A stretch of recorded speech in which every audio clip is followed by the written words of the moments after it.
Oh, here we go.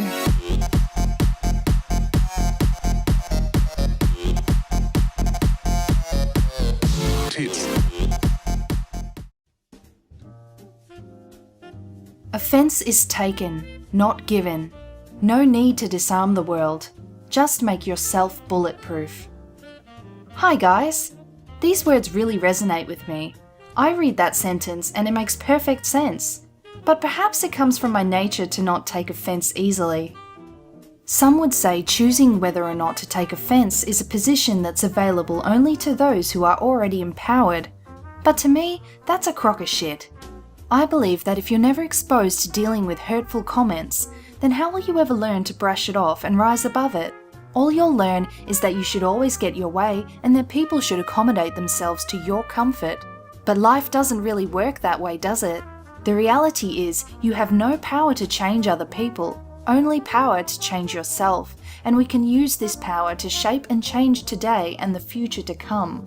But it seems to me that the trend today is not to subject anyone to offence, but to cater to their fragility, where schools now enforce safe spaces and environments void of exposure to negativity, where a small boy is criticised as enforcing racism by dressing up as his favourite football player in Blackface. The story of the day here in Australia comes off the back of an incident last week, where a female fan threw a banana at an Indigenous player, and I don't think it was because he was hungry. This lady was shamed and had her membership revoked, as it was clear that her actions were that of a racist nature. But it seems to me that when such incidents like this do occur, it's like blood in the water, and the shark starts circling to find any other story to show how racist we are. Here is a classic example of this pattern. A young boy wishes to dress up as his idol for a book week parade at his school. The boy said to his mother, "I just wanted to be him for a day," after confusion set in as to why his mother was receiving so much hate and being labelled a racist. The mother stated that she was told it was a horrible idea and was a little worried when deciding to paint his face. There are so many politically correct extremists these days, she explained. However, wanting to let her son emulate his hero, she grew a pair of balls and painted him brown. He is pasty white sick, and if I just sent him in a wig and footy gear, no one would tell who he was. The boy ended up winning the competition, which makes me glad to hear that schools look past any political correctness. However, any celebration and pride was short-lived after the mother posted a picture of the boy and praised his victory. Not long after that, she was flooded and bombarded with hateful comments, labelling her a bad mother, a racism enabler, and as she says, every insult possible thrown at her. The hate received has been balanced with a large amount of support though. In defence, it has been said that she was not behaving maliciously and that it's not believed that she intended to hurt anyone. You are clearly not a racist woman. Your child has an amazing idol, and that must be a reflection of being in a home with no racist intentions. Exactly. How do you say that this boy is enforcing racism when it is clear that he has grown up in an environment where racism does not exist? Have we not progressed far enough from history that we can look at someone's intentions instead of stagnate in the symbolism of what once was? Although sympathetic, the footballer tweeted his thoughts on the issue. The young blood's innocence merely attempting to emulate his hero hurts my heart, especially when that hero is me. It's a shame racism coexists in an environment where our children should be nurtured, not tortured because they are unaware of the painful historical significance Blackface has had previously on the oppressed. I don't believe the mother had any intention to cause harm, just wanted her kid to simply be Nick Nat. Oh, that's the name of the footballer. However, may reflect on this and choose an alternate method next time. I can't help but think that this young boy is a shining example of a world where we truly no longer see colour, where you can paint your face white or black and not think twice about how it will be represented. And while it is admirable to remember the struggles and sacrifices of the past, to progress forward, we must to some extent let go of what was. But the reality is, for many, this past is embedded into the very foundation and core of who they are, and so letting go becomes impossible due to emotional attachment. But perhaps I should look into why this is still seen as such a big issue even in today's society. This article seeks to tell you why it's so offensive if you don't get it.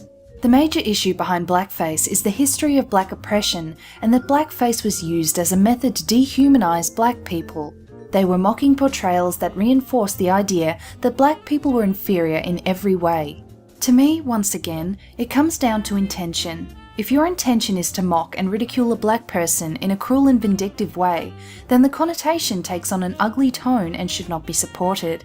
However, this article would argue that not feeling racist when you're wearing blackface does nothing to change how it affects those who see it.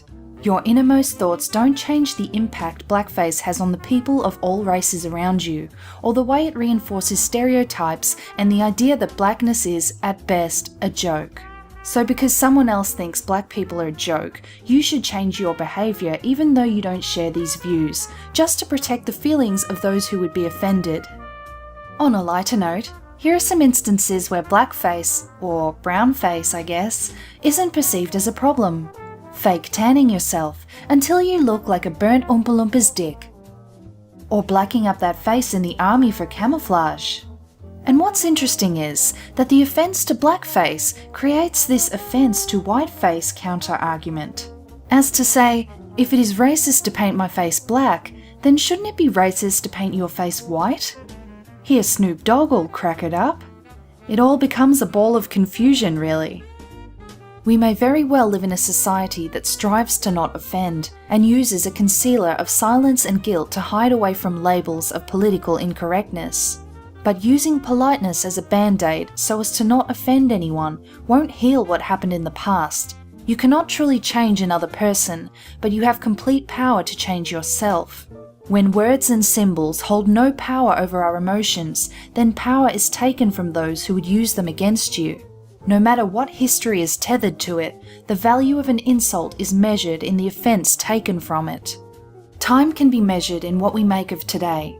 Today will one day be the past as well as determine the future. To me, a young boy painting his skin to look like his hero is a sign of hope that racism is not today as it was in the past. That the thought never even entered his mind is a sign of progression to let the past stay exactly where it should stay. Will society progress faster if we learn to let go of what once was and focus on what we are today through the eyes of a young boy dressed up as his hero? You can look back there to explain things, but the explanation disappears. You'll never find it there. Things are not explained by the past. They're explained by what happens now. That creates the past, and it begins here. That's the birth of responsibility. Because otherwise, you can always look over your shoulder and say, well, I'm the way I am because my mother dropped me.